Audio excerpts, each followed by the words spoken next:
we're sending you back to the future. Hey guys, DB Right here, and today I am continuing with my Dragon Ball What If. What if Videl was in History of Trunks? And I was inspired to do this when I found a bit of fan art on the internet with Videl standing next to Future Gohan. And I thought, this could make a pretty interesting story, or at the very least, provide a different perspective on History of Trunks. Whether or not it would actually differ much from the original story, well, let's find out. Now, with Videl's addition for the team after Gohan rescues her, and Videl losing her friends and family, Hercule, she decides to pretty much join Gohan's efforts into destroying the androids, and she's actually become quite a formidable warrior, learning how to fly, fire Kamehameha blast, and basically becoming, quite powerful in her own right.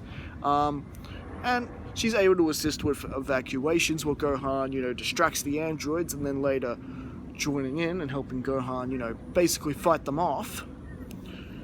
And of course, more or less escaping themselves.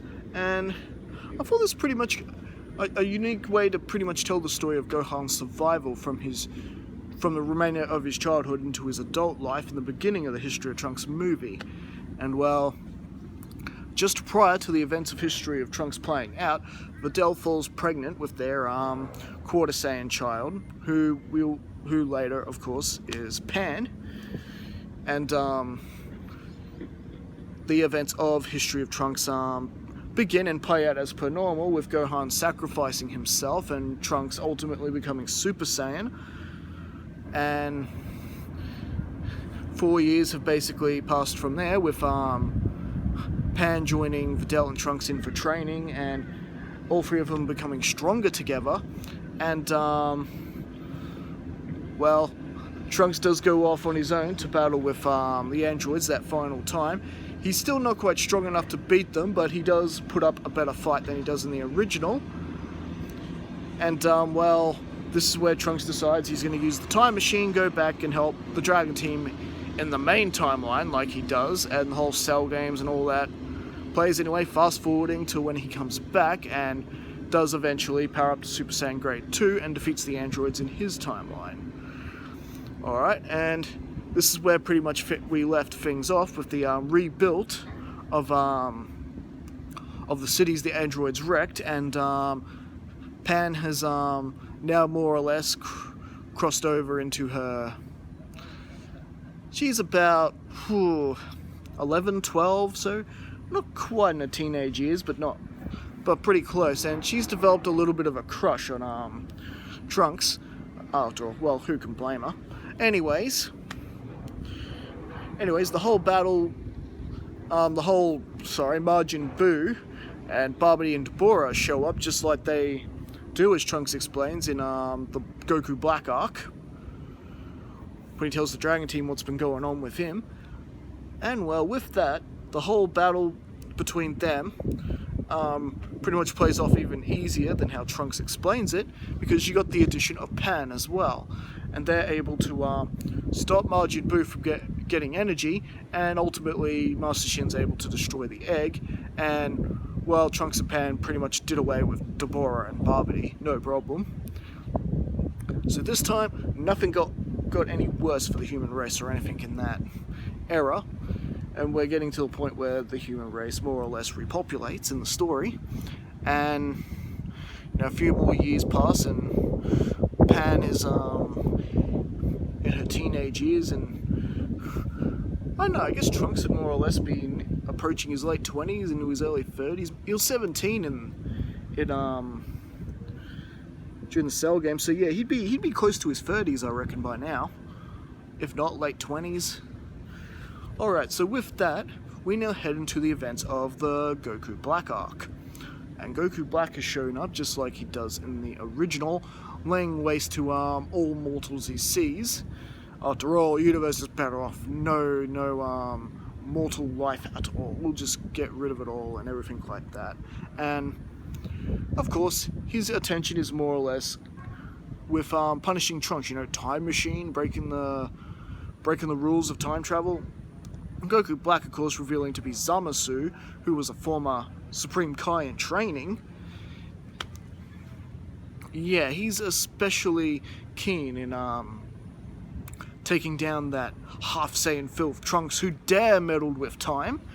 And well, a lot of that, the beginning pretty much plays out per normal, with the addition of Videl and Pan able to help with evacuation efforts, but pretty much like the androids all over again. And Pan able to assist Trunks pretty well in battles with Goku Black. So for the most part, Trunks and Pan end up escaping those battles pretty much unscathed. However, they can tell they're not strong enough to deal with this threat alone, so once again, they're going to have to use the time machine in order to, So with that, they of course meet Future Mai, and Trunks is completely smitten with her, which Pan doesn't really like that too much, but she's sort of, you know, accepting with it. And well, the rest of the beginning of the Goku Black arc plays out pretty much as per normal, with the assistance of Pan providing distraction while Trunks gets his hands on Bulma's time-traveling fuel. However, just like in the original, Goku Black destroys Capsule Corp and kills future Bulma, and this pretty much upsetting everyone present, and Pan is actually able to cross over into Super Saiyan during all this, and well, in fact, she's pushing up to grade 2 pretty much herself at this point. Quite the rage boost from this. And well, with that, they're able to, Pan and Trunks basically enter the time machine and use it to travel back in time. Meanwhile, Future Mai basically takes that big hit just like in the original, but Trunks is relieved because he sees Videl come in and swoop Mai off to safety. So he's relieved at this point, and you got future Trunks and Pan traveling back in time this time.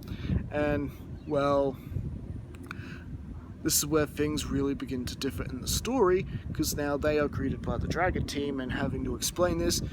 Beerus not happy about all this at all. You know, meddling with time is a federal offense. I ought to destroy you right here and now. And Bulma, you know, getting into his ear like she normally does. It's not like anyone told us the rules or anything. We're humans. We're scientists. Surely you should have known this was going to happen sooner or later. And well, yeah, pretty hilarious dialogue here, and everyone's wondering who this other person is. And well, since this is this time travel does work on the multiverse, as we know, it's not like telling them's going to affect history, and especially since Pan is born in this timeline as well. Well, this is Future Pan. Everyone gets to meet Future Pan. Goku gets to meet an adult version of his granddaughter, and while they're figuring out a plan to deal with this whole Goku Black thing, Goku's happy to go a few sparring rounds with Pan. And he's actually quite impressed with the power and promise that his granddaughter has shown. Wow, I hope our Pan can get as strong as you someday. This is exciting. And well, with that, they do attempt to go into the future and help out, you know, like they do in the original. But that more or less goes the same way. Even the addition of Pan helping out doesn't really help out much, and you know, and they're left to go back in time once again, and having Goku and Vegeta having to flee. And well, yeah, they're gonna need to come up with something else to deal with not only Goku Black but now an immortal Zamasu. And well, this is where Goku runs off to Roshi to learn the Mafaba, and that whole thing pretty much plays out. And I think that's actually where we will leave things for now. So what do you guys think? Do you like this story? Do you like that I've actually found a way to include a future Pan into this story? You know? how is this going to affect the arc? And well, all this and more next time. Don't forget to leave your thoughts, like and subscribe, and I will see you guys again next time. Catch you later.